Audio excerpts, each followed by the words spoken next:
Hi everybody! Today we are going to learn how to set up focus mode on Android to gray out distracting apps.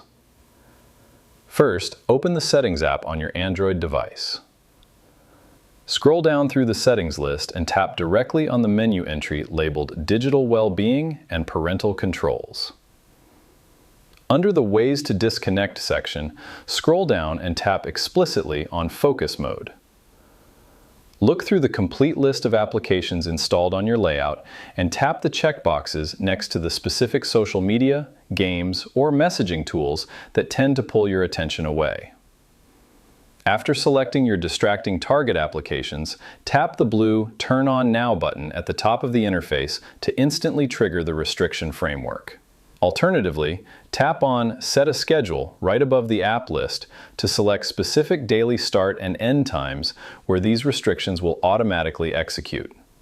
The operating system framework will instantly apply the rule, immediately graying out all selected application icons on your home screen and app drawer to make them visually unappealing.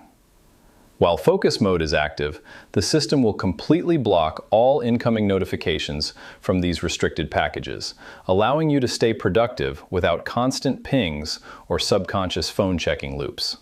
And that's it. I hope it helps you on your current and future project. Thank you for watching.